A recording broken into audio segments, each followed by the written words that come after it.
Okay, so imagine this. One announcement from a tech company and suddenly billions of dollars are shifting around the stock market. That's exactly what happened with Marvel and Google.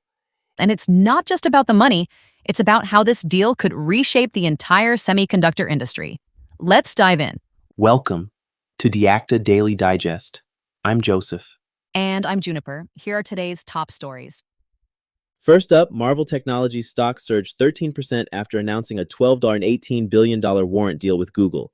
This partnership is all about co-developing custom AI chips, and it's already creating waves in the tech world. What's fascinating is how this partnership signals a shift in Google's strategy. For years, Broadcom has been a major supplier for Google's tensor processing units, or TPUs. But now, with Marvel stepping in, it looks like Google is diversifying its supplier base. Exactly. And this isn't just a small pivot. Marvel's role in the partnership includes developing AI inference accelerators, storage, networking, and near-memory computing technologies. These are critical for handling the massive data loads that AI workloads demand. What's interesting is how the market reacted. Broadcom's shares dropped about 3%, while other companies in the custom silicon space, like Astera Labs and Credo Technology, saw modest gains. It's like the entire sector is recalibrating based on this one announcement. And let's not forget the broader context. Demand for bespoke data center silicon is skyrocketing as companies move away from general-purpose GPUs. This deal with Marvel positions Google to stay ahead in the AI race, but it also raises questions about how other suppliers will adapt. That's a great point.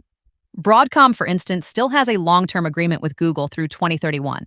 So this isn't necessarily the end of their relationship, but it does suggest that Google is hedging its bets, which could have ripple effects across the industry. And ripple effects are already being felt. The SPDR S&P Semiconductor ETF, which gives more weight to mid-cap names, traded 1% higher after the announcement. It's a reminder of how interconnected these markets are. But there are still a lot of unanswered questions. Marvel hasn't disclosed details like the warrant strike price or vesting conditions. Investors will be watching their earnings report on August 27th for more clarity. And Broadcom's September earnings report will also be critical. How they respond to this development could shape the competitive landscape for years to come. Speaking of shaping the future, let's move to our next story. A tragic case out of Gaza that's reopening old wounds. The Israel Defense Forces have admitted for the first time that their troops fired on a vehicle carrying a 5-year-old girl, Hind Rajab, who later died along with 6 relatives. The details are absolutely heartbreaking. Hines survived the initial shooting and was on the phone with Palestinian Red Crescent Society operators for hours, pleading for help. An ambulance was eventually cleared to reach her, but the paramedics were killed when the ambulance was struck. It's a devastating story. And now, the IDF has announced a criminal probe into the incident.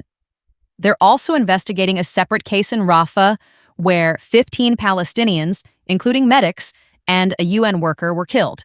But the big question is whether these probes will lead to real accountability. That's the question everyone is asking. Israeli rights group Yesh Din has pointed out that criminal investigations into soldier misconduct rarely result in indictments. And even when convictions are secured, the sentences often don't match the severity of the offenses. And then there's the international dimension. Hines' case has been cited by a UN Commission of Inquiry accusing Israel of war crimes. Israel has rejected those allegations, but the recording of Hines' final call and the Oscar-nominated film about her case have drawn global attention. It's a stark reminder of the human cost of conflict. And while the IDF says these reviews are part of its obligations under international and Israeli law, critics argue that more needs to be done to ensure meaningful accountability. It's a story that's both deeply personal and profoundly political.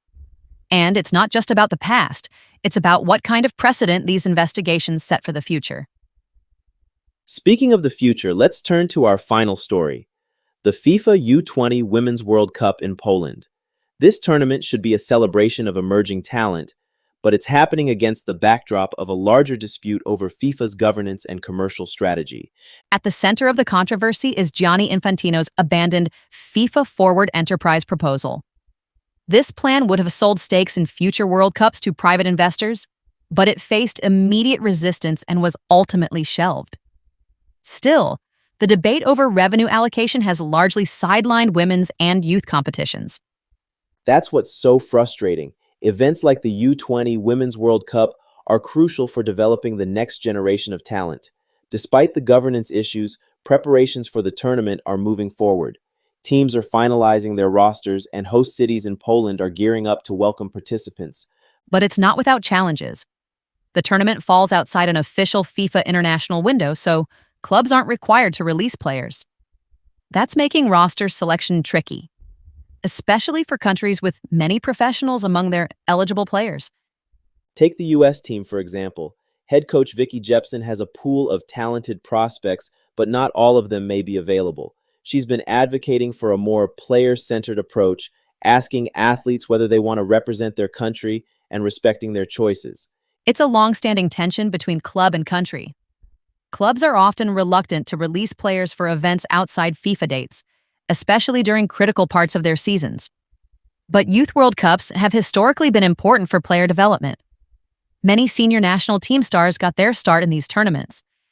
And it's not just about individual players, it's about the future of the sport. And coaches like Jepsen and Emma Hayes see these tournaments as opportunities to rebuild youth pipelines and prepare players for the senior level.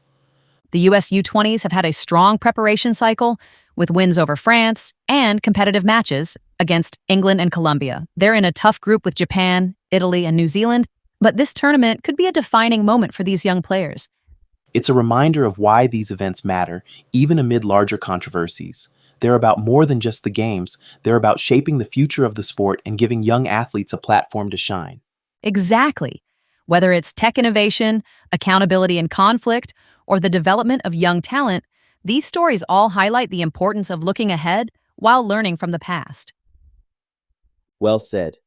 And with that, I think we've covered everything for today.